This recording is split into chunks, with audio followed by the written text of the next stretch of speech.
Bienvenidos a un episodio más de Pulso Político Podcast. Yo soy Chema Leolara y el día de hoy me acompaña aquí en nuestro estudio de Pulso Político la licenciada maestra en Derecho Annette Mejía Serdio. Ella es especialista en materia familiar, pero bueno, ha sido juez de segunda instancia en la Arquidiócesis Primada de México, que algún día me gustaría platicar contigo sobre derecho canónico, que es algo interesantísimo, claro. Pero alguna vez lo platicaremos después. Claro que y bueno, sí, también fuiste servidora pública en el Instituto Aguascalientense de las Mujeres, fuiste la primera mediadora certificada en materia familiar en el estado de Aguascalientes. Privada. Y bueno, eres abogada litigante con perspectiva en materia de derechos humanos. Correcto. Cuando yo estudié Derecho, todavía existían las causales de divorcio. Una vez que terminé la carrera, empieza lo que se conoce como el divorcio encausado, el divorcio express. Y fue realmente la materia de derecho familiar la vi en las aulas. Y afortunadamente no es algo con lo que me haya topado en la vida profesional. Sabes que actualmente me dedico más a los medios. No he dejado el derecho por las clases en la Universidad Panamericana, pero yo terminé la carrera en 2015. A partir de ese momento, ¿qué tanto ha cambiado, por lo menos en los últimos 10 años, la materia familiar? Porque los jueces cada vez se escucha más que tienen que, actuar con criterio, sobre todo en perspectiva de género, etcétera. Y eso llega a pensar a veces que los varones, en un juicio familiar, podemos tener no solo la ley en contra, si quieres platicamos de eso, pero también quizás se puede llegar a nublar un poco la parcialidad de un juzgador cuando se juzga con perspectiva de género. A ver, me hiciste muchas preguntas en una, mi querido Chema. Yo quise empezar por decirte que efectivamente, como lo señalas, los últimos 15, 20 años ha cambiado la materia familiar mucho más de lo que cambió en los anteriores 60 años, ¿no? Nosotros venimos de instituciones tan rancias como las romanas, hablando del pater familias, por ejemplo, pero bueno, sí a partir de hace 15, 20 años, lo que verdaderamente cambia es que hay una modificación a la Carta Magna, que tú conoces muy bien, en el artículo 1 constitucional, a partir del cual todos los tratados que ha suscrito México en materia relativa a derechos humanos tienen rango de constitucionalidad. Es decir, Ley Superior de la Nación. Ley Superior de la Nación. Mientras se trate de derechos humanos en materia de tratados internacionales. Es correcto. Entonces, a partir de eso es que viene el cambio verdadero de muchísimas cosas en la legislación, en la doctrina y de a muy poco, ¿no?, permeando en las instituciones del sistema judicial. Hablabas de... ¿En qué se traducen estos cambios? Primero, cuando tú lo estudiaste, probablemente te dijeron, como nos dijeron a muchos, aunque tú eres mucho más joven que yo, que la materia familiar era un área del derecho privado, de entrada, porque se trataba de regular relaciones entre particulares. Ese es el primer paradigma que completamente ha cambiado.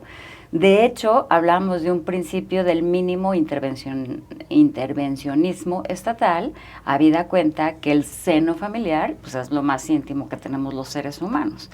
Entonces, en esa medida, pues el Estado tenía que intervenir lo menos posible. Sin embargo, empezaron las naciones a darse cuenta de la cantidad de abusos y de desequilibrios que se vivía entre las relaciones familiares, y es entonces que de a poco el Estado empieza a intervenir más hasta el punto de que llegamos a enfocar la materia de derecho familiar como una rama mucho más cercana al derecho constitucional que al derecho privado.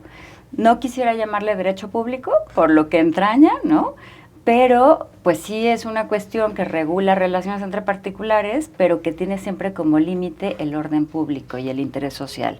Entonces, ese es el primer cambio enorme en esto de la materia familiar.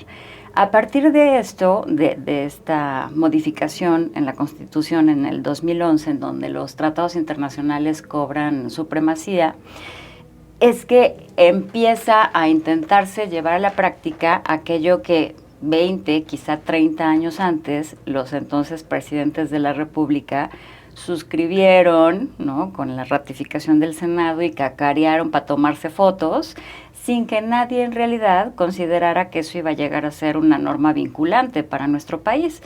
Porque los tratados internacionales que parecen hoy nuevos o en boga, en tratándose de materia familiar, básicamente podríamos hablar de la CEDAW, que es la Convención para eliminar cualquier forma de discriminación en contra de las mujeres, o la Convención para prevenir, atender, sancionar y finalmente erradicar la violencia contra las mujeres, que es la famosa Belém do Pará, y no se diga la Convención a favor de derechos de niños, niñas y adolescentes. Son suscritos en realidad desde 1980, más o menos, ratificados por México, el más tardío, que es Belém do Pará, en 1994. Pero yo todavía recuerdo que dando clases yo de Derecho Familiar en las aulas de la Universidad Panamericana, de donde tú y yo somos egresados, pues de pronto los alumnos decían, ¿qué hace la maestra hablando de tratados internacionales, no? Que se remita al Código Civil. Porque no le dábamos ninguna importancia, ni los operarios jurídicos, ninguno, ni los litigantes, y mucho menos el sistema judicial. La Corte nos estaba pronunciando, en fin, eran tratados que se firmaban para ser presumidos y para tomarse la foto, ¿no? Para algún tipo de realce político, sin que nadie creyera que algún día eso iba a tener una aplicación seria. A partir de la aplicación seria del 2011, vienen a trastocarse una serie de cuerpos normativos completos, a generarse cuerpos normativos completos o a tocarse porciones normativas importantes en el Código Civil, que pues sabemos que el Código Civil aglutina también la materia familiar. Entonces, bueno, a partir de eso podemos hablar de muchas otras cosas, como esto que me preguntabas del divorcio, por ejemplo. A ver, el caso del divorcio, sobre todo yo sigo sin entender muy bien la figura en cómo se tiene que juzgar con perspectiva de género. Okay. ¿Qué significa eso? Ok, la perspectiva de género es una herramienta que hoy día es obligatoria para el juzgador, a efecto de que contemple lo que es una realidad, al margen de idearios personales, que es una asimetría existente entre los derechos sustantivos de hombres y de mujeres, ¿no? Cuando hablamos de la anhelada igualdad entre hombres y mujeres, que está pactada en el Cuarto Constitucional, que es uno de los artículos que da lugar al nuevo derecho familiar, estamos hablando de una igualdad sustantiva, es decir, tener igualdad en todas las esferas de la vida, política, laboral, económica y, por supuesto, familiar.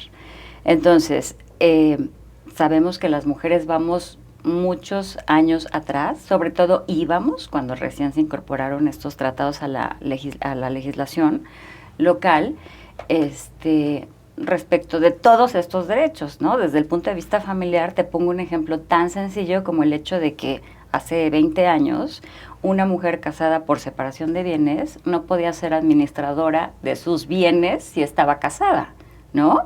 Una figura como muy emanada todavía del pater familias, en donde un señor que estaba en el altar tomaba decisiones no solamente respecto de la vida y de la toma de decisiones de la mujer y de sus hijos, a quienes podía inclusive ordenar que se murieran, ¿no? Si el pater familias así disponía, pues entonces así pasaba. Entonces, reconociendo esta brecha enorme entre el recorrido en igualdad sustantiva entre hombres y mujeres, es que el juez tiene que tener presentes estas asimetrías para entonces buscar, a partir de un principio de oficiosidad, ¿no?, volver a equilibrar un poquito la balanza. Y para equilibrar esta balanza, y yo sé que suena de pronto muy extraño para los abogados, inclusive para los constitucionalistas, está facultado incluso para desaplicar algunos conceptos normativos, ¿no?, siempre y cuando se verifique que haya esta cuestión de vulnerabilidad o de desigualdad en el caso concreto.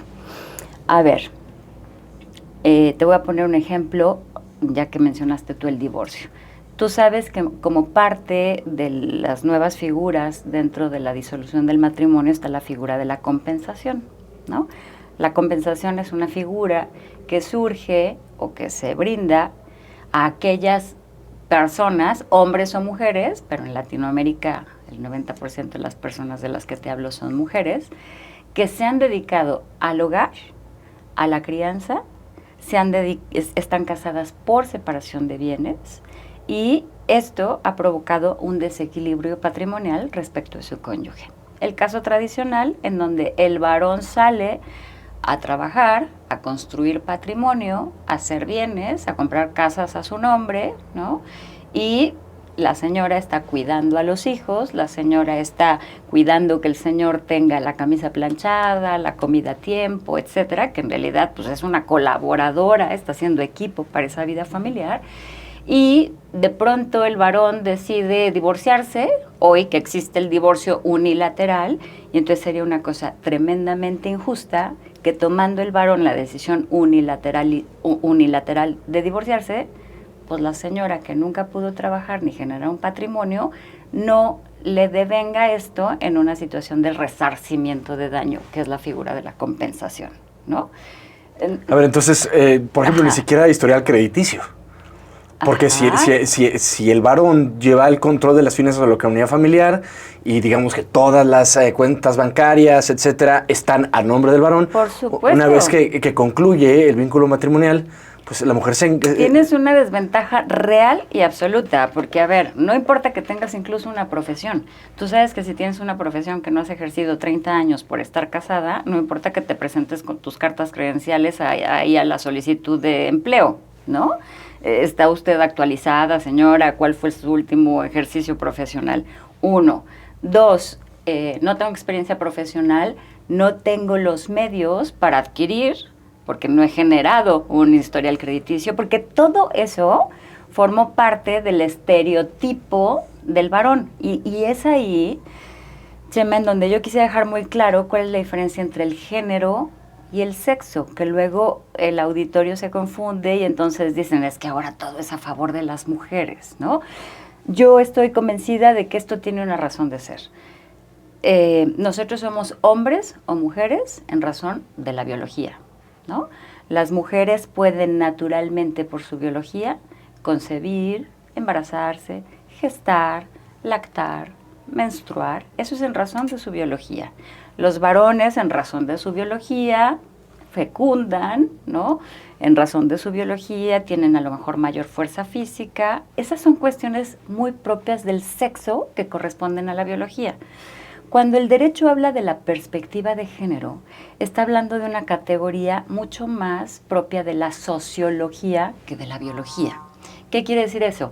Que desde el punto de vista social, hombres y mujeres, la sociedad entera, hemos atribuido una serie de estigmas, de etiquetas, de estereotipos a varones y a mujeres que no necesariamente corresponden con la realidad, ¿no? Por ejemplo, como tú eres mujer, eres quien tiene que cuidar a los hijos.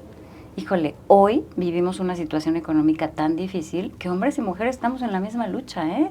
O sea, y los hijos son de los dos.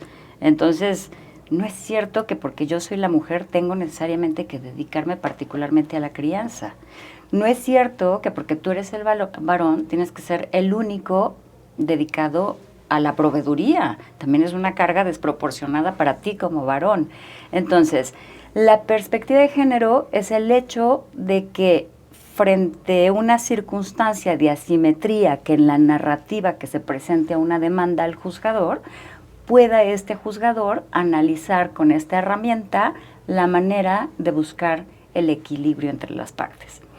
Ahora, dentro de la perspectiva de género, surgen, o por motivo de la perspectiva de género, surgen algunas figuras que ciertamente dan cobijo particular a las mujeres y que han hecho que los hombres brinquen y digan, ¿por qué? ¿Por qué vas a tener la razón en juicio porque eres mujer? Y sobre esto yo tengo muchas inquietudes después de muchos años de vida profesional, ¿no? Porque empecé, como yo creo que empezamos todas, súper idealista, considerando que ciertamente las mujeres hemos sido atropelladas en nuestros derechos, ciertamente las mujeres tenemos que ser resarcidas, es justo que la ley nos proteja. Pero surgen figuras como las órdenes de protección, ¿no? Que casi consideran un estándar mínimo probatorio como una manifestación bajo protesta de decir verdad frente a un juzgador, para efecto de que el juzgador te saque de una casa o te saque al agresor de su casa o te reincorpore con tus hijos a una casa que no te pertenece, que es de donde saliste, o que tome medidas severas contra el varón, pero porque no hay que olvidar que estas órdenes de protección surgen como lo que se conoce como acciones afirmativas, que son de carácter transitorio, que son cautelares emergentes y sobre todo que tienen como finalidad primaria rescatar vidas, salvaguardar la integridad física de alguien. Esto es, las órdenes de protección son cautelares de una naturaleza nobilísima, ¿no? Cuando de una rectitud de intención se trata. Lamentablemente, y como tú lo dices, ahora no solamente es que las mujeres, sino que los propios colegas alientan a las mujeres o conminan a las mujeres a efecto de mentir y a efecto de decir, bajo protesta de decir verdad, está cometiendo un abuso sexual, bajo protesta de decir verdad, me está agrediendo, bajo protesta de decir verdad, cualquier cantidad de cosas, y entonces el juzgador tiene que protegerte por encima del otro, ¿no? Entonces, yo creo que no es que la ley esté mal, es que lo que está mal es esto que te acabo de nombrar como rectitud de intención de quienes trabajamos el derecho familiar, que honestamente creo que no es para todos y para todas, ¿no? Ahora, hablamos de sexo y género, y cuando me mencionas que el género es un tema más de carácter sociológico, Sí. el juzgador familiar, además de se suponer que es experto en derecho, también para poder juzgar con este criterio de género, pues no se, digamos, tiene que aplicar cuestiones sociológicas que no necesariamente son jurídicas al tomar. 100%, Chema. A ver, yo siempre he creído que los abogados somos muy soberbios al considerar que un conflicto de naturaleza familiar puede resolverse frente a un abogado. Eso no es así, ¿no? Si una materia del derecho es hoy y debe ser hoy interdisciplinaria, es la materia familiar. El juez, como bien dices, perito de peritos, ¿no? O perito en derecho, tiene que sí o sí estar asesorado y acompañado de interdisciplinas como la psicología, como la pedagogía, como especialistas en infancias. Entonces, creo que es parte del déficit que tenemos hoy todos, operarios del derecho, creer que nosotros podemos resolver. No es cierto. Hay que trabajar tanto nosotros como litigantes, como juzgadores, asistidos de especialistas. Además, no solamente en todos los conflictos del área de la problemática de los seres humanos, sino de cada grupo etario. No son los mismos problemas los que tiene la infancia respecto a los que tienen las mujeres, respecto a los que tiene la gente en la tercera edad, respecto a lo que tiene una persona con algún trastorno mental o algún tipo de discapacidad, ¿no? Entonces, sí es mucha pretensión creer que los abogados podemos resolver el conflicto familiar. De hecho, lo muy deseable es no llegar a tribunales, ¿no? Hay que trabajar. Yo soy una absoluta convencida de la mediación, por ejemplo, de las conciliaciones. Como un método alternativo de resolución de conflictos. Así es. Y en esa medida, y aprovecho para hacer una corrección respecto de la presentación que hiciste de mi persona, sí soy la primera mediadora en Aguascalientes de carácter privado. Privado. ¿Ok? La ley de mediación surge en Aguascalientes hace, no sé, 40 años probablemente, y entonces generan el Poder Judicial, de manera alterna, sus centros de mediación o de solución alterna de controversias, y son servidores y servidoras públicas quienes efectúan esta chamba. Sin embargo, estando yo trabajando en la Universidad Panamericana, es que descubro en una leidita a esta ley que debería haber mediadores privados, certificados, ¿no?, aprobados por el Poder Judicial. Entonces, a través de ahí, un cabildeo que hace la Universidad Panamericana con el entonces presidente del Tribunal Superior de Justicia, vamos a ver qué es lo que necesitamos para certificarnos como mediadores privados, y resulta que no hay un curso o un diplomado o un posgrado elaborado para el efecto. Entonces, la Universidad Panamericana me manda a Europa, a Navarra en particular, para hacer en el Instituto de la Familia esta mediación privada, y una vez que llegué con mis certificaciones correspondientes, pues al Tribunal Superior de Justicia no le quedó más que certificarme para el efecto, ¿no? Como mediadora privada.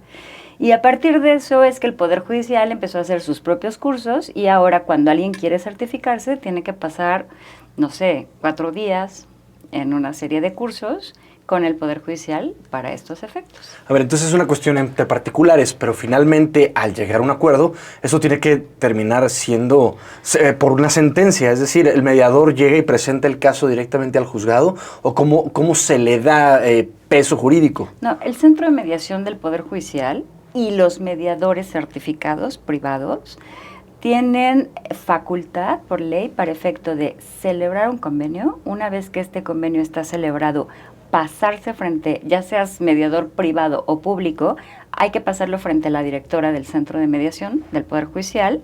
Ella pone una especie de reconocimiento o aval y esto tiene, de acuerdo a la ley, fuerza de sentencia ejecutoriada. Ok, o sea, es que hace veces de una sentencia ejecutoria. Es una sentencia, sin que tengas que haber pasado nunca por un juzgado. Podemos hablar de un divorcio a través de un acuerdo, es decir... Sí, sí. A ver, el divorcio como acto jurídico que se disuelve, ¿no? Tiene que ser emitido por un juez de lo familiar, pero el convenio que acompaña naturalmente las consecuencias relativas a la disolución del vínculo puede perfectamente elaborarse por los particulares en el centro de mediación o con un mediador privado y presentarse frente al juzgador después de la firma del centro de mediación. O no presentarse, ¿eh? O no presentarse porque te digo, si dejas a salvo esto de que el acto jurídico formal sí tiene que ser disuelto por el juez, pues te disuelve el acto jurídico, el convenio lo presentas en mediación y mañana que haya alguna causal de incumplimiento, tú puedes ir en ejecución de sentencia frente al juez a solicitarlo porque tiene fuerza de sentencia. Ok, eso no lo tenía presente, estoy tan alejado de esas cosas que... Sí, ya ha cambiado muchísimo. Ahora, entonces, ¿qué pasa en un convenio cuando tiene que haber cuestiones de patria potestad o de alimentos? ¿Eso se puede hacer a través del propio convenio o eso ya se va por la vía incidental? A ver, es que hablábamos hace rato de que estamos en los lindes, ¿no?, del derecho privado, pero con orden público. Entonces, yo no puedo hacer una transacción en torno a la patria potestad. Okay. La patria potestad es orden público y es interés social. Tú no puedes hacer cosas que curiosamente hacían los juzgadores, y que yo me enteraba, estaba yo en relaciones exteriores y de repente me llegaban convenios en donde el papá renunciaba a la patria potestad para que la mamá sacara sola el pasaporte y... Espérame, o sea, la patria potestad no es renunciable. La patria potestad solamente puede perderse a partir de una causal. Y eso, ¿no?, solamente lo puede determinar un juez. Hay cuestiones que son permitidas para transaccionar entre particulares, como si la custodia, si la convivencia, si la cantidad de pensión alimentaria que corresponderá a cada uno de los padres, si quién habitará el domicilio conyugal y cómo repartirán el menaje, si la liquidación de la sociedad conyugal. La mayor parte de las cosas puedes transarlas, ¿no?, siempre y cuando no toques orden público. Ok, ahora bien, hablábamos de juzgar con perspectiva de género, pero también existe ¿cómo se llama? Que los menores como tal es el interés superior del menor cuando hay un tema familiar. ¿Los menores pueden estar por encima de lo que puede determinar el juez en materia de género o es complementario? Es muy buena pregunta, ¿no? A ver, yo creo que lo que está pasando hoy en el derecho familiar o lo que debería deseablemente, de acuerdo a la doctrina y a la corte, pasar en el derecho familiar, es que no debería de haber vencidos y vencedores, sino protección al más vulnerable. Y hablando de mujeres, bueno, podemos hablar de esto que dijimos, ciertamente hay una asimetría histórica en relación a sus derechos y pueden ser atropellados. Sin embargo, pues una mujer casada tiene personalidad jurídica propia y es una adulta en plena capacidad para la toma de sus decisiones. Lo que no tiene un menor de edad que tiene personalidad jurídica limitada o restringida. Sin tener capacidad de ejercicio. Requiere cuidado, exactamente, ¿no? Entonces, pues todo el tiempo hay ahí como una colisión de derechos humanos, que como toda una teoría al respecto, pero siempre hay que buscar, o el juez tiene la obligación de buscar al vulnerable de los vulnerables, ¿no? En el caso de los divorcios, el interés superior del menor sin duda nos conduce a la idoneidad en el desarrollo integral de ese niño, niña o adolescente. ¿Qué es lo más difícil en un juicio familiar? Más allá del tema económico, porque finalmente se tiene que fincar, digamos, alimentos, ¿no? Ajá. Y hay veces que se llega a pensar, que también, yo recuerdo un caso que llevé cuando litigaba como pasante, donde el juzgado realmente era quien retenía, o más bien depositábamos directamente en el juzgado porque no había buena relación. ¿Cómo se puede garantizar realmente que alguien preste los alimentos cuando le corresponden, cuando hay una sentencia? Ay, Chema, qué buena pregunta. A ver, es que ¿estás de acuerdo que son cosas que pasan? Si hay un derecho, a ver, nosotros que creemos en el derecho natural, que a veces el derecho natural es positivizado, ¿no? Sí, claro. Como en materia de familiar, precisamente. Nadie tendría que decirle a un papá o a una mamá que tiene que hacerse responsable de sus hijos, ¿no? Nadie tendría que pagar porque tiene una condena encima, una sentencia encima. Pero bueno, vamos a hablar de esos papás o mamás, a veces, que no se hacen responsables de sus acreedores alimentarios. Ahora existen figuras como el RENOA, que no sé si has escuchado de esto. Es una base nacional de deudores alimentarios. Pretende esto tener una cobertura nacional a efecto de que si hay un deudor alimentario acreditado en Aguascalientes, ¿qué quiere decir eso? Un señor o una señora al que se le dictó una condena de 10,000 pesos mensuales para efecto de la manutención de sus hijos y deja de cumplirlo, ese señor es subido a la base nacional de deudores alimentarios. Es como si es el registro nacional de deudores alimentarios. ¿Y es igual de difícil que salir como del buró de crédito? Más o menos.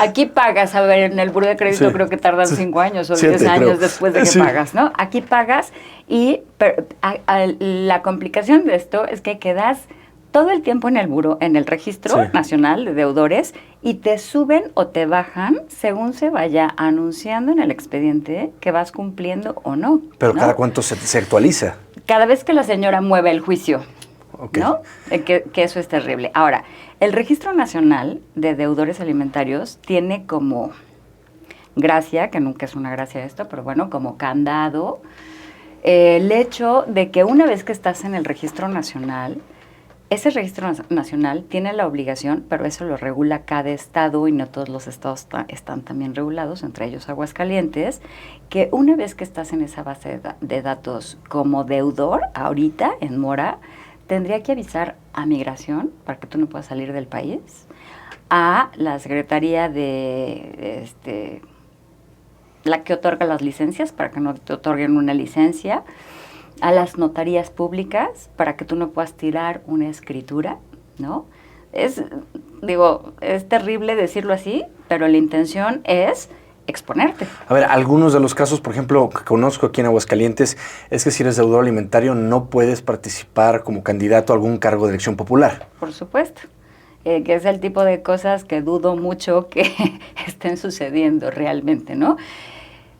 El Registro Nacional es un área administrativa a la cual el juzgado que conoce la causa envía a estos deudores alimentarios. Y entonces el RENOA avisa o no, te repito, de acuerdo a la entidad y el cumplimiento estricto que estén dando a la teoría, a estas dependencias de las que hablamos.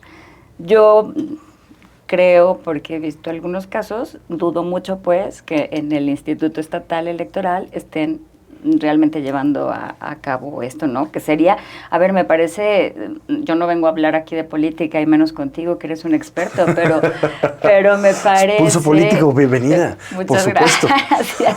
No, pero me parece que un servidor público, o sea, más allá de llamarle político, pero bueno, un servidor público tendría que ser, pues, una persona ejemplar en muchos sentidos, ¿no? Creo. Oye, pero no es muy excesivo eso de que no puedas salir del país. A ver, hay una libertad de tránsito, ¿no? Que los constitucionalistas defenderían, y la propia ley de migración dice que es un derecho constitucional, a menos que, y está la previsión también, ¿no? porque hay bienes jurídicos tutelados de manera superior, unos que otros siempre. Por supuesto. ¿No? Y entonces aquí, pues sí, tú puedes tener la libertad de circular por donde mejor te plazca, pero tiene mucho más derecho tu hijo a la supervivencia a que tú andes viajando en Las Vegas, gastándote el dinero que podrías dar para su manutención. No, completamente de acuerdo. Entonces sí, es todo el tiempo una pugna por derechos jurídicos superiores. Es que ya entiendo, con este ejemplo en particular, lo que me decías al principio, de cómo el derecho familiar cada vez es más constitucional que más que en la esfera privada. Porque finalmente si estás buscando el interés superior de la niñez o de los menores de edad, pues por supuesto que... A ver, el deudor alimentario y este registro es para hacer público que debes. Es correcto. Es correcto. ¿Y qué es un señalamiento público? Para hacer una exposición, exactamente. Lo cual es lamentabilísimo. Que tenga que existir. Que tenga que existir, ¿no? Pero si es que se han buscado todos esos candados, es que por la buena no se logra. Y otra cosa que resulta muy lamentable en el derecho familiar, ahorita que tú preguntabas qué es lo más difícil, porque la economía es difícil, yo te diría, estamos todo el tiempo, los familiaristas, o quienes llevamos asuntos familiares, pisando terreno penal. Porque si tú no cumples... A ver, el problema del derecho familiar es que tú sabes perfectamente que por una deuda de carácter civil, como es el caso de una planilla de liquidación porque no has pagado alimentos en un año, no te puede llevar a la cárcel. Pero ahí está la sentencia del juez, ¿no? Y la sentencia del juez, el señor irresponsable, pueden marcarla en su casa y no le hacen nada. Entonces, como un pagar incobrable. Es un pagar incobrable, exactamente. Entonces, ¿qué ha tenido que ocurrir? Tipificar el delito de incumplimiento de obligaciones alimentarias que requiere, para poder presentarse a mesa del Ministerio Público, una planilla de liquidación condenada por un juez de lo familiar a efecto de que pueda proceder como delito. Y esto que te parece tan llevado a lo lejos y tan inverosímil, ocurre, Chema, no tienes idea en la cantidad de ocasiones. Claro, por eso existe este registro nacional. Ahora, pero por ejemplo, cuando se está fijando quizá de manera provisional los alimentos antes de llegar a una sentencia, y que puede ser que el hombre está siendo asesorado por su abogado y, a ver, espérate, no pagues porque vamos a tratar de bajarlo, etcétera. Entonces, en ese transcurso, pues los niños están dejando de tener los ingresos necesarios, digamos, para la supervivencia. Y que puede haber, quizás, dependiendo del caso, alimentos por 100,000 pesos y alimentos por 2,000. Pero proporcionalmente, para la realidad social o económica de cada familia, son igual de importantes. Por supuesto. Por supuesto, la proporcionalidad como abogado lo sabes muy bien, atiende a la necesidad y a la capacidad, ¿no? De manera que cuando alguien te pregunta, porque además eso sí, el derecho familiar es algo que qué bueno que a ti no te ha tocado, pero nos roza todo el tiempo. Por supuesto. Con el vecino, con el primo, con el tío, con la comadre, y entonces es un derecho que se populariza mucho, por lo menos en la narrativa. Y entonces la pregunta típica que te avientan es, oye, ¿valdrá la pena demandar? Tú dime, ¿cuánto te fijan por pensión alimentaria? Así en promedio, Anet. No tengo la menor idea. ¿No? Eso lo va a determinar el juez. Por supuesto, no puedes fijar lo mismo para Slim, los hijos de Slim, que para los hijos de un señor que se dedica a la construcción, ¿no? A la construcción, vaya, sí, claro, como trabajador de la obra, pues, alguien que recibe el salario mínimo, esto. Entonces, claro, ciertamente los tribunales tienen pensiones de 4,000 pesos mensuales porque el Código Nacional, que está por entrar en vigor en nuestro estado, ya habla, Chema, de que lo mínimo que debe de fijarse como pensión alimentaria es un salario mínimo.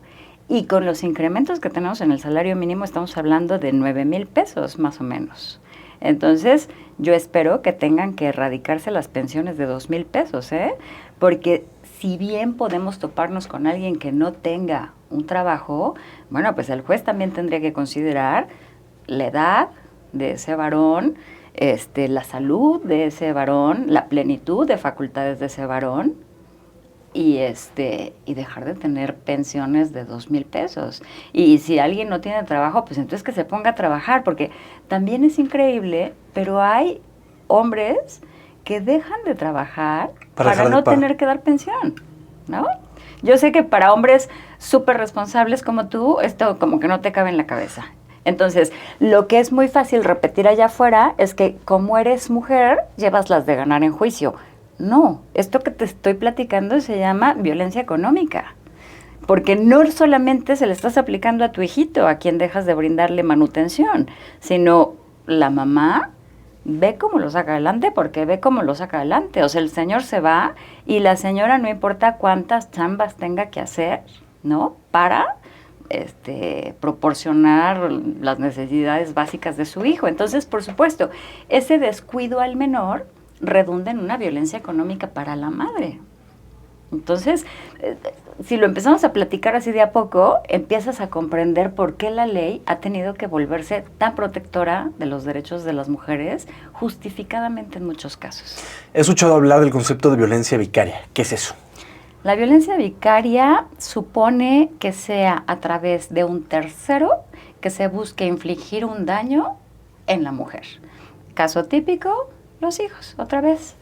Esos mismos señores que no pagan pensión alimentaria y que no tienen un régimen de convivencia aún pactado, no van a visitar a sus hijos e hijas, apenas les llega una demanda por pensión alimentaria y la amenaza es, te voy a quitar a tus hijos, ¿no? Okay. Entonces, claro, ¿cuál es el talón de Aquiles de la madre? El hijo, la hija. Eso es violencia vicaria. O sea, ya no importa utilizar a los hijos. Cuánto me hagas a mí. Exactamente. Ajá. Utilizar a los hijos es violencia vicaria. Que claro, tú podrías decirme, y bueno, tenemos que irlo resolviendo sobre la marcha, que existe violencia vicaria también de las mujeres respecto de los papás, de los progenitores. Hay hombres muy buenos, muy responsables, extraordinarios padres, y hay mujeres que están no solamente queriendo dañar respecto del hijo, sino o dañando a través del hijo a partir de la retención, de la obstaculización, de no te lo presto. Eso, la utilización de los hijos en el conflicto es violencia vicaria.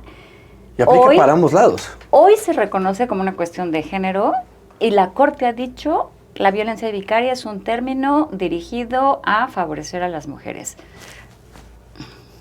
¿No? Es muy común, o más bien, digamos, es como un denominador, que generalmente la mujer es la que se queda con los hijos después de una separación.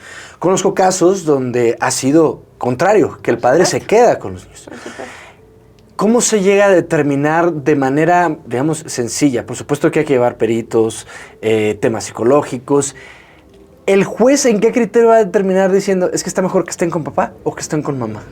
Pues mira, es una buena pregunta porque la idoneidad supone muchas cosas, ¿no? La Corte ha dicho la idoneidad no es un exceso de recursos materiales necesariamente. La idoneidad supone el mejor beneficio integral, lo cual supone educativo, emocional, de red familiar. Tú no solamente como hijo tienes derecho a convivir con mamá y con papá, sino con tu familia extensa, ¿no? A forjarte una identidad, a saber quién es tu abuelo, quién es tu abuela, de dónde vienes, cuáles son tus raíces. Entonces, hay que realmente estudiar no solamente al niño y a la niña, sino papá y mamá y circunstancias aledañas. Y todo eso genera la idoneidad para la custodia de un menor, horarios de trabajo, redes de apoyo, estabilidad emocional. Esas son las cosas que se consideran como factores de idoneidad. Ahora, es bien importante esa pregunta porque a partir de estas nuevas prerrogativas a favor de niños, niñas y adolescentes, que surge este concepto del interés superior del menor, jueces y juezas, desde mi muy humilde y respetuosa opinión, están muy perdidos, Chema, ¿no? Porque pareciera que el interés superior del menor es lo que ellos digan que quieren. Y tú sabes que un niño y una niña, pues bueno, por eso es que tienen personalidad jurídica restringida o limitada, porque necesitan cuidado, necesitan guía, necesitan orientación. No pueden tomar decisiones en su mejor beneficio, porque sus decisiones en su mejor beneficio es, qué padre que con mi mamá no hago las tareas, qué padre que con mi papá me la paso en el cine en lugar de ir a mis clases extracurriculares, ¿no? Qué padre que aquí sí me dejan ver la tele todo el día y usar el iPad. ¿No puedes preguntarle a un niño o una niña? Sí puedes, pues, es importante escucharles, pero un niño y una niña no pueden tomar la decisión de lo que vaya a pasar en ese juicio. Y entonces, esa escucha de menores que tiene por objeto buscar el interés superior del menor, está haciéndoles bolas el engrudo a los jueces. Qué bueno que hablas del tema de los jueces y hace un momento platicaste que está por entrar en vigor el nuevo Código de Procedimientos Civiles Nacional. Ahora estamos también por cumplir un año ya fue un año de la primera elección judicial, pero a partir de septiembre se cumplirá un año de que ya están en funciones. ¿Cómo se ha notado, particularmente en tu materia, en la materia familiar, cómo se ha notado el expertise o la falta completa de conocimiento que pudo haber llegado un político de carrera que decidió ser juez de un momento a otro? ¿Se nota en las sentencias, se nota en los juicios, se nota desde una audiencia? Sí. Es un tema delicado, ¿no? Trabajo muy cerca de ellos, pero hay que decirlo. Tenemos muy, muy buenos jueces. Yo te diría que en Aguascalientes hoy podemos decir que en general, por supuesto, hay buenos y malos jueces en lo local y en lo federal, pero creo que hoy tenemos mejores jueces en lo local, que vienen más de... Es que en Aguascalientes pasó esto, o en toda la República, de que quedaron un poco como mitad y mitad.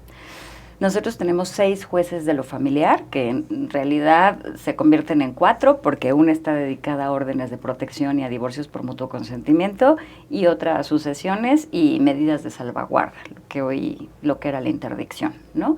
Y tenemos otros 4 jueces de lo familiar, de los cuales me parece que 2 son extraordinariamente buenos. ¿Pero cuánta chamba tienen? Muchísima. Ahí está la bronca, ¿no? Son 6 familiares, me estás diciendo. Ajá. Pero realmente son 4 los que están funcionando. Entonces, y hay que ¿para qué abrieron los otros 2? Claro. Porque ya se dedican a algo tan específico que ya no ven juicios, digamos, regulares, si los quieres decir. Fíjate, ahorita que tocas ese tema, Chema, ¿tú sabes lo que es la ENDIRE? No lo sé. La ENDIRE es una encuesta que hace el INEGI cada 5 años.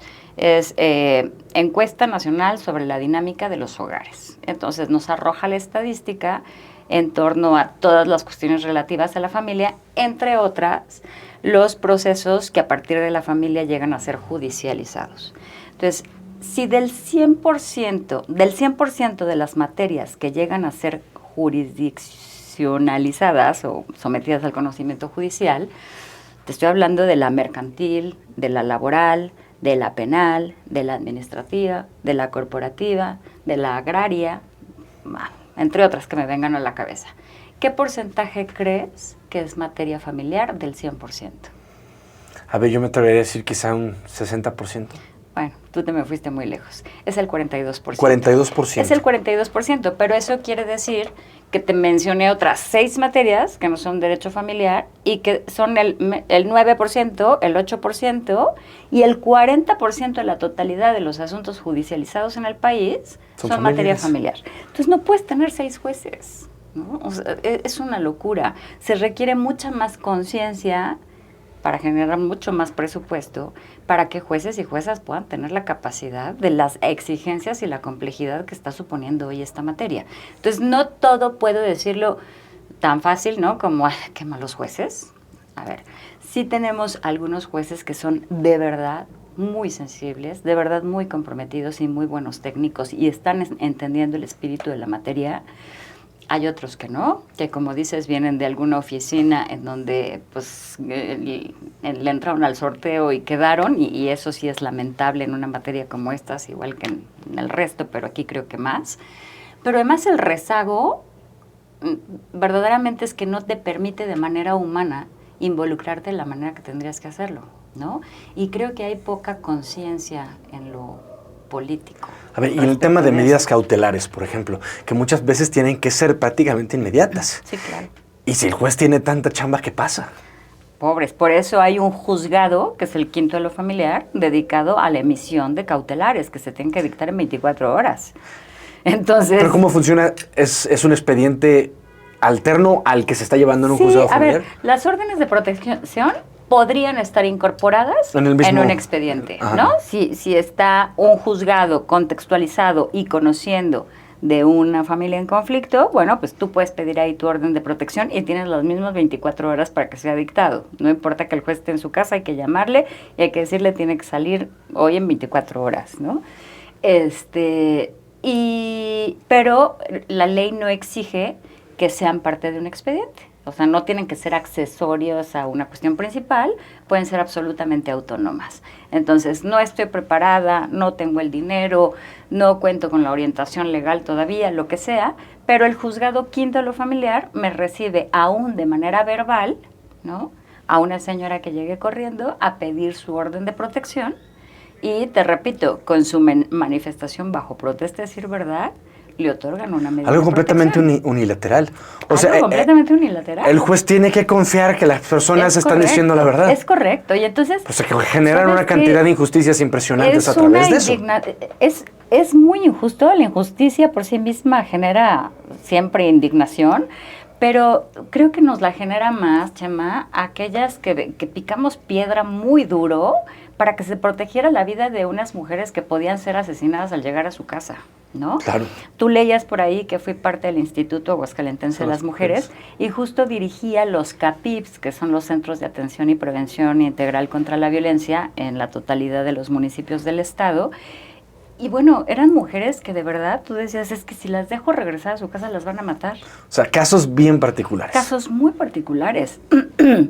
No tan poquitos como quisiéramos, pero bueno, sí podías identificar esta y esta y esta requieren esta medida de salvaguardia inmediata. Entonces no se vale, ¿no?, que ahora estén, además de falseando la realidad y cometiendo injusticias, desprestigiando a las mujeres que creímos en eso, que apoyamos esta medida de salvaguarda porque era la única que teníamos para rescatar a una mujer de que esa noche la asesinaran.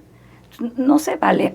De verdad es que creo que hace falta una colegiación, una certificación especial para llevar materia familiar y, bueno, la mayor exigencia ética y técnica posible.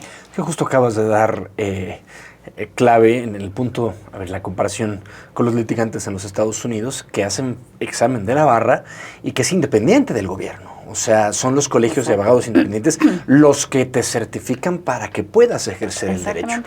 Y yo creo que no solo en materia familiar, sino los abogados al momento de litigar no bastaría nada más, no debería de bastar nada más nuestra cédula profesional, sino que estemos verdaderamente capacitados, tanto jurídica como técnicamente, para ejercer.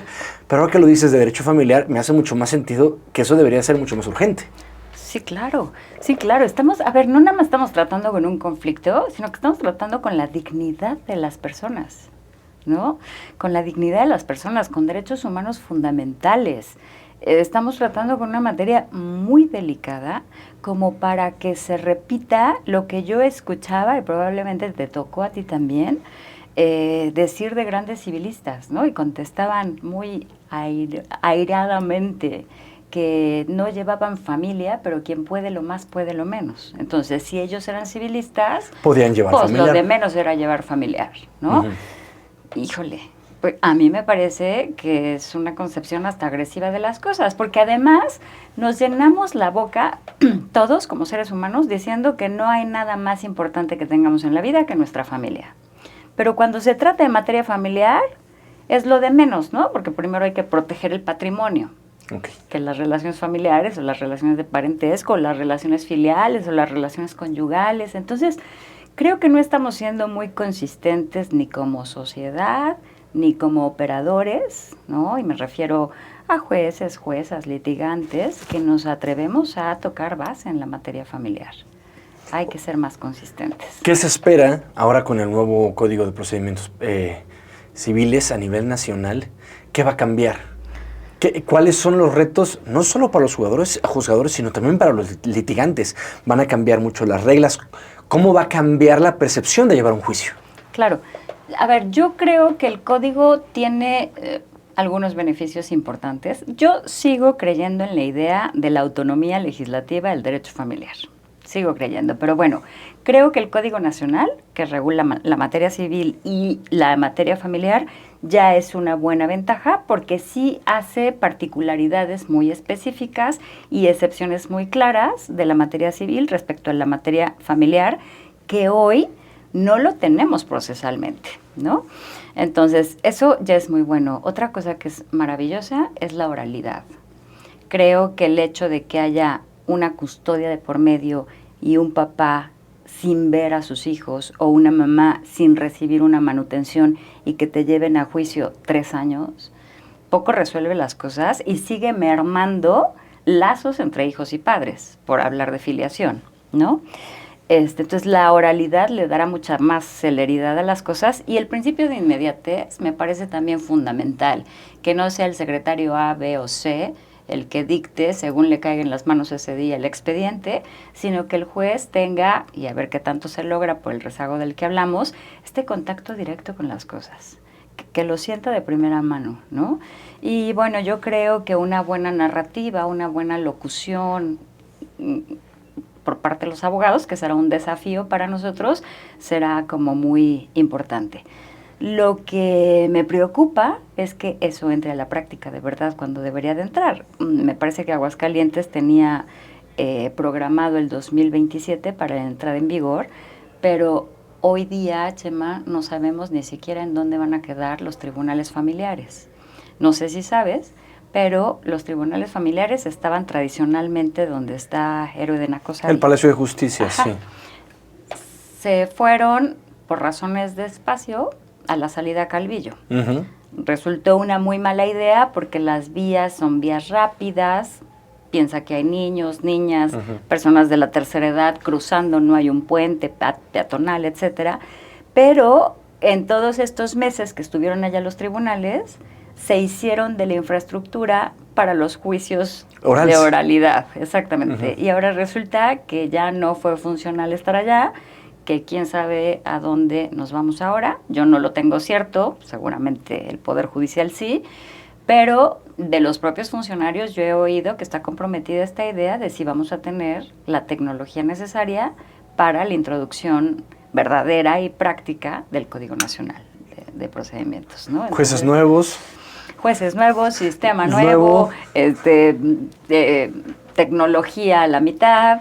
Sí, porque se tardó mucho tiempo a nivel nacional la entrada de los juicios penales en la oralidad, ¿no? Exacto. Y ahora un tema familiar que sí creo que coincido contigo, que va a ayudar a que las cosas sean más rápidas. Ajá. Y fíjate que con el tema oral civil como que me llama la atención regresar a los juzgados. Sí, se vuelve interesante. Bueno, claro, un comunicólogo como tú estaría maravilloso. Ese va a ser un desafío interesante para nosotros, ¿no? Que estamos acostumbrados a trabajar con papel, pero creo que sí tiene me parece que lo vuelve mucho más humano, mucho más real y nos otorga, si es que la tenemos, ¿no? Si lográramos la habilidad de transmitir lo que deseamos, pues mucha más sensibilidad al juzgador de lo que ocurre. Nunca es lo mismo las cosas en papel que las cosas platicadas, que las cosas conocidas. Tu empatía se vuelve muy superior cuando tienes a la persona enfrente que cuando lees una historieta, ¿no? Entonces, sí, estoy de acuerdo. Creo que va a ser muy interesante eso en materia familiar cuando se dé. Anet Mejía, gracias por venir a Pulso Político. Muchísimas gracias. Verdadero privilegio tenerte aquí. No, un honor para mí. Mil gracias, Chema. Muchísimas gracias. Anet Mejía Cerdio, analista jurídica, pero abogada litigante en materia familiar, una gran abogada, amiga a la que estimo mucho, respeto y admiro mucho. Muchas gracias, que te digo. Este fue un episodio más de Pulso Político Podcast con Chema León Lara.